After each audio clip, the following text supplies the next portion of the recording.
这个男人有点小帅，还有着艺术家的气质以及暴徒一般的脾气。他是梦剧场的暴君，退役之后还真演起了戏。我是足球硬核七人区新人足球司机涵，本期我们就一起聊聊这个具备神鬼二象性的传奇埃里克·坎通纳。坎通纳曾自己发布过一个广告，说1966年发生了一件对英国足球最为重要的大事，就是朕坎通纳出生了。要知道1966年是英格兰唯一一次获得世界杯的年份，这梗玩的那是相当炸裂。如果不考虑英格兰球迷情感的话，这梗也是很有艺术性的。艺术性的坎通纳有着艺术性的父母，他的父亲是意大利人，职业是画家，母亲是西班牙人，早期也是名艺术工作者。艺术家的思路都是与众不同的，别人是赚钱买房，老婆孩子热炕头，他们则是马赛郊区买下一片山地，夫妻双双挖山头，一点一点建成一个带有泳池的小庄园。坎通纳是他们的第二个孩子，在父母的熏陶下玩泥巴、赌莎士比亚、学毕加索、斗蛐蛐、听莫扎特，也养成了他极为自由、追求独立自主的性格底色。由于有比较丰富的精神食粮，坎通纳接受足球训练就晚那么一丢丢，到了14岁才开始系统训练。这个岁数，吴磊都打职业联赛了。而且坎通纳刚开始还是个守门员，不过守门员这个位置讲究的是稳健，怎么能匹配坎通纳那蓬勃欲出的创造力？不行，朕要去前场，朕要进攻。一到前场，他立刻展现出无与伦比的天赋，像黑夜中的萤火虫一样闪闪发光。于是15岁顺利进入欧塞尔青训，83年17岁的时候就进入了一线队踢法甲，并完成了首秀，弯道超车了属于是。不过这个时候他还是实打实的毛头小屁孩。直到84到85赛季最后3轮，他突然以主力身份首发出场，并且打进2个关键进球。凭借这2个进球，欧塞尔1胜1平，确保了参加欧洲联盟杯的资格。这是冉冉升起的新星啊，前景光明，前途远大，不可限量啊！但坎通纳是个文艺青年，又成长在头可断血可流、恋爱不可不谈的法国，又和队友费雷尔的妹妹伊莎贝拉在热恋。于是坎通纳主要求租借到马蒂格斯这样的小足球俱乐部踢了半个赛季，而这个马蒂格斯还是法乙，只是因为这里离伊莎贝拉更近些，几条街的距离，能听见情人心跳的那种浪漫，真浪漫啊！没想到你是这样的痴情种子啊！伊莎贝拉也感动得不要不要的，后来便成为坎通纳的第一任妻子，情场得意，赛场也得意。1986到87赛季回到欧塞尔的坎通纳，虽然才刚刚满20岁，但是已经是欧塞尔的绝对主力和进攻核心了。这个赛季他一共出场了40次，进了17个球，其中在法国杯上连续2场梅开二度。在这个赛季中还抽空踢了一场 U21 欧洲杯的比赛，又是梅开二度，帮助法国2比1击败苏联。纵观坎通纳职业生涯，他很喜欢梅开二度，或许他觉得这样才能与众不同，而他的与众不同也被名宿和专家认可，开始有了新一代普拉蒂尼的称呼。普拉蒂尼怎么能不进国家队？87年8月对德国的友谊赛中，坎通纳上演处子秀，作为前锋首发登场，还打进了法国队的唯一一球。同年，坎通纳被法国足球杂志评为法国年度最佳青年球员。有了荣誉打底，坎通纳的脾气也跟着大了起来。这一年，坎通纳因殴打队友布鲁诺·马蒂尼，遭到欧塞尔俱乐部处罚，真痛打我的队友。对队友都这样了，对对手还能手下留情？这一年，他在对南特的比赛中背后飞铲扎卡里安，真腾空飞踹啊！坎通纳球技是真好，脾气也是真奇葩，真非常人呐！欧塞尔说：“我是小庙啊，容不了您这所大神，请吧您嘞。”随后几年，坎通纳去马赛、去波尔多、去蒙彼利埃、去尼姆奥林匹克，知道的他是个踢球的，不知道的还以为他是个流窜的。这个过程，他还是在不停惹事。在马赛一场与莫斯科鱼雷的友谊赛中，因为不满被换下，坎通纳将自己的球衣扔向裁判：“你扔教练的，裁判招你惹你了，招我那砸他的就不是球衣，而是足球了。还有我沙包大的拳头，见过没有？管我！就法国官员的怂样，惹我生气，我一样冲撞他。”在针对上起砸裁判事件的足协听证会上，坎通纳当面骂足协官员啊白痴啊傻瓜啊笨蛋。为此，禁赛期有1个月延长到2个月。对了，这还不是在法甲的全部。他在蒙彼利埃更衣室又通缉了自己的队友，只不过这次对方还手了，于是定性为互殴。因为没有进入一次无关痛痒的友谊赛大名单，在电视采访中攻击当时的法国主帅米歇尔是一代答辩，这就过分了啊！量词怎么能用袋儿呢？反正坎通纳就像一个被宠坏的孩子，是一点委屈都不能受，走到哪里麻烦制造到哪里，几乎就是柯南的球场弱化版。但他不认为自己性格乖张，而是很乖，那一定是别人都在针对朕，足球太肮脏，朕准备退役了。24岁怎么了？24岁就不能退役了？朕就宣布退了。本片完啊，幸好啊还有普拉蒂尼去劝他，但法甲是待不下去了。普拉蒂尼是真喜欢他，把他推荐给了利物浦。利物浦说这小子还挺好挺好，下次一定，下次一定。又送到谢周三试训，谢周三必须得给面子啊，让坎通纳参加试训。试训完说啊，很好很好，可我们没钱养这样的大盆啊，下次一定，下次一定。但还是有敢吃螃蟹的。利兹联的霍华德·威尔金斯觉得可以抄下底搏搏运气。这时候正是92年的年初，利兹联正和曼联争夺英甲的冠军啊，对，这是英甲的最后一个赛季，下个赛季就是英超元年。坎通纳的到来给了利兹联更多选择。第3场比赛，坎通纳就打进一球，并助攻给球队的高中锋里查普曼2-0拿下比赛。但主教练威尔金斯依然比较谨慎，认为坎通纳应该在比赛的后半段，对手体力下降的时候出场，这样才能充分发挥坎通纳的技术优势，撕扯出空当。确实啊，当时的英格兰足球主打就是一个积极跑动、玩命对抗，防守啊都是砍大树，技术型中前场几乎没有生存的空间。利兹联当时拥有麦卡利斯特这样的球员，几乎都算是一股清流了。认知始终是技术型球员只能避其锋芒，田忌赛马，出其不意，偶尔用之。所以坎通纳进球后的3场比赛也只能当替补等机会。这时的坎通纳竟然忍了。后来坎通纳终于首发出场了，但位置竟然是左后卫。你能想象坎通纳竟然又忍了，而且表现得很不错，自己还打进一球，帮助利兹联5-1大胜温布尔登。从此威尔金斯对坎通纳的使用方式就变了，要不当一块砖，哪里缺了哪里搬，在中场在右后卫打首发，要不就当替补前锋等队友累。坎通纳憋着劲儿要表现自己，在对切尔西的比赛中，坎通纳85分钟换上场，87分钟助攻查普曼，89分钟自己进球，而且这个进球极其优雅，还有坎通纳的个人风格，还能表现得更好吗？主教练威尔金斯点点头不错不错，我就说你适合当替补嘛。这没法说理了。这半个赛季，坎通纳15场比赛，6次首发，9次替补，3球1助。而利兹联也夺取了末代英甲的冠军，球队内部和球迷都认为坎通纳在夺冠过程中起到了重要作用。随后在92-93赛季，坎通纳20球15助攻的数据证明大家说的没有错。赛季前的慈善盾杯，就是现在的社区盾杯比赛中，坎通纳上演帽子戏法，带领利兹联4-3战胜利物浦。赛后，坎通纳还借采访之际向主教练表态，我已经积极按照您老的要求融入咱代英足球的踢法，现在我希望继续努力，有一个稳定的位置。话说到这份上，都不像他坎通纳了。威尔金斯和坎通纳进入蜜月期，坎通纳被安排在高中锋查普曼的身后，8场英超比赛6进球3助攻，其中面对热刺的时候上演帽子戏法，这也是英超的第一个帽子戏法。其实坎通纳的踢法和威尔金斯的战术是有一定矛盾的。坎通纳是典型的9号半踢法，喜欢回撤，经过他传导再向前。而威尔金斯虽然不像其他英超球队主教练那样总让球在天上飞，但还是希望更直接一下。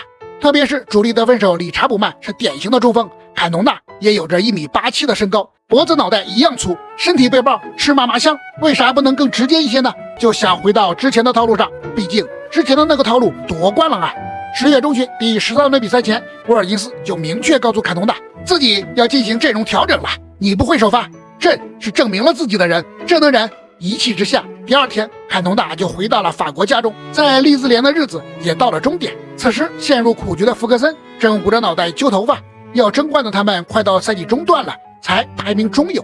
福克森愁得眼圈都白了，得知坎通纳要找下家，眼睛一下亮了。正好利兹来询问能否买曼联左后卫阿尔文不可能买，但你的坎通纳我可以买。利兹懵了，这到底谁挖谁啊？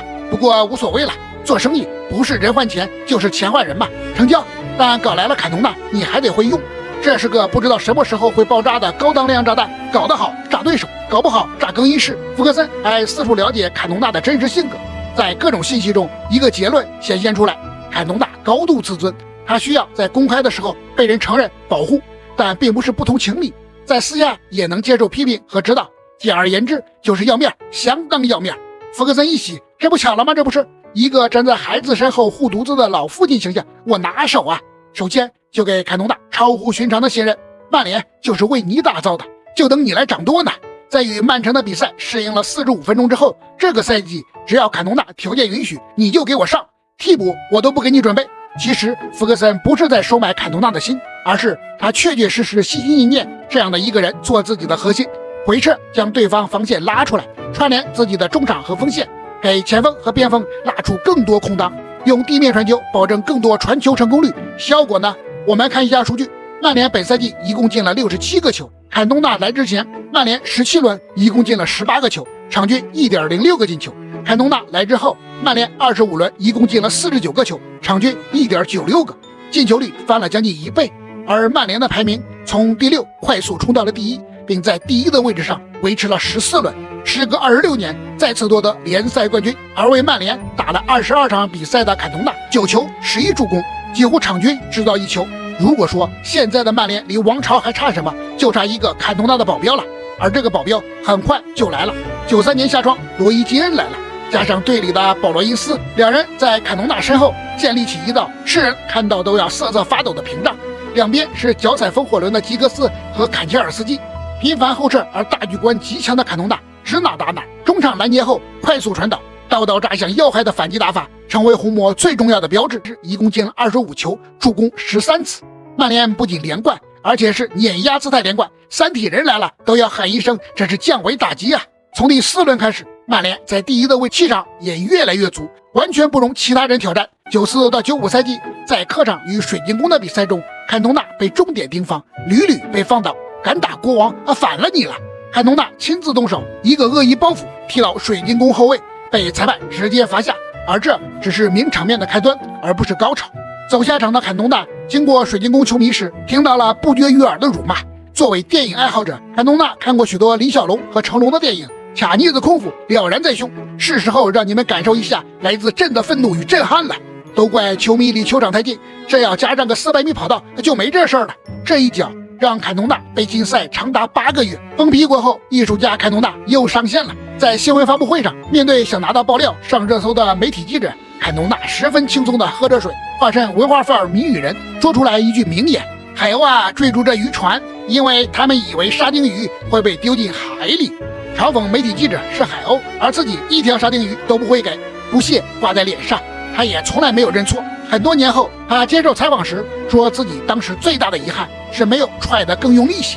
坎通纳成功演电影去了，曼联也没能3连冠，所有曼联球迷都怀念他。此时的坎通纳又想退役了，撂挑子，福格森可不答应，亲自骑着哈雷摩托化身老超男，风尘仆仆穿越海峡隧道劝说坎通纳。而他回来的时候也给了曼联球迷更大的惊喜。1995年10月1日对阵利物浦的英超比赛中，坎通纳王者归来，在这2个赛季一共贡献出34球30助攻的华丽数据。而球迷津津乐道的不仅是他的进球，还有他独一无二的气质。31岁的坎通纳又一次突然宣布退役，过1过2不过3，这次谁劝都没有用了，他也没给任何解释。有人说每次都是冠军，坎通纳厌倦了，但也有人说是雅凯不招他参加世界杯，自尊心又受伤了。其实我们纵观坎通纳的职业生涯，会发现他在欧战和国家队的成绩要远远弱于英超。坎通纳带领曼联在英超大杀四方的时候，在欧冠最好的成绩也只是4强，而在国家队更是磕磕碰碰跌跌撞撞1步3摇。88年欧洲杯法国没进去，90年世界杯法国没进去，这是法国还是中国啊？1992年瑞典欧洲杯法国终于进去了，坎通纳出场3次没有取得进球，只拿到了1张黄牌。法国队最终以2平1负的战绩小组赛沉底。93年坎通纳终于扛起了法国的大梁。世界杯欧洲区预选赛，坎通纳共出场8次，打进6球，最后2轮打平1场即可出线，比中国队的形势还要强1倍，但是结果是一样的。最后2场法国突然短路，输以色列，输保加利亚。吉诺拉最后关头无磊附体，在对方底线带球，慢慢挪到脚旗处护住球，等吹哨不就完了啊？我偏不，我还要传中创造进球，结果在没人逼抢的时候胡乱传中，还传到了别人脚下，进球是进球了，但是保加利亚的世界波，坎通纳那叫一个恼啊！从此认为吉诺拉是一代答辩，一头长发，简直是个娘炮，人身攻击了属于是，就差上去踹2脚。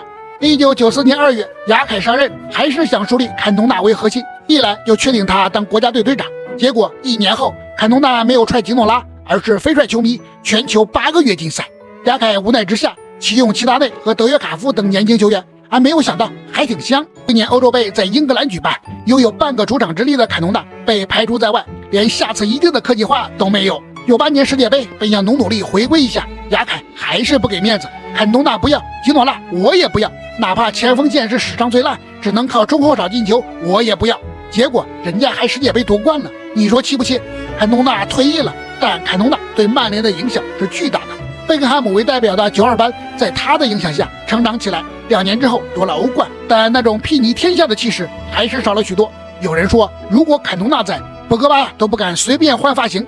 而且不仅是曼联，坎通纳对整个英超的影响都是巨大的。他的成功拓展了英超球队的认知，其他球队开始模仿，大量不以身体为优势的技术型球员开始引入，博格坎普、索拉、维亚利、拉瓦内利，包括吉诺拉先后来到英超，很大程度改良了英超的战术打法，也让英超逐渐成为世界第一联赛。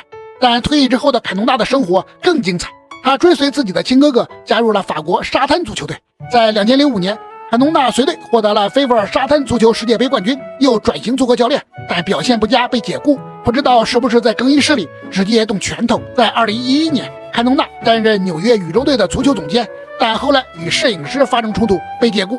但在此期间，他最大的成绩还是在表演艺术上。1995年禁赛期间，他就没闲着，在法国导演夏利利埃执导的电影《幸福就在牧场》中客串了一个角色。1998年，坎通纳就个人创造了电影《穆奇》，当然男主角也是自己。1999年，坎通纳参演法国导演让贝克执导的电影《清水湾的孩子》，在影片中饰演男一号。2003年主演《肥佬警官》，还获得了一致好评。自然还有2008年主演的一部关于自己的电影《寻找埃里克》，他的演艺生涯一直在持续。去年还参演了一部中国电影《进球吧少年》，不光演电影，还演舞台剧。2010年，曾为了和女友更近而主动要求租借到法乙的痴情少年坎通纳，在他第二任妻子拉齐达·布拉克尼执导的戏剧中首次担任舞台演员。过足了戏瘾的坎通纳也越来越有艺术范儿。在欧足联颁奖典礼上，坎通纳荣获欧足联主席奖。在发表获奖感言时，他引用了莎士比亚《李尔王》中的经典台词。坎通纳在台上动情的演讲，其他球员们却在台下听得一脸蒙圈。艺术家果然不是常人所能理解的。我是足球司机韩，客观看足球，理性扒真相，为你呈现球星更加真实的一面。咱们下期接着聊。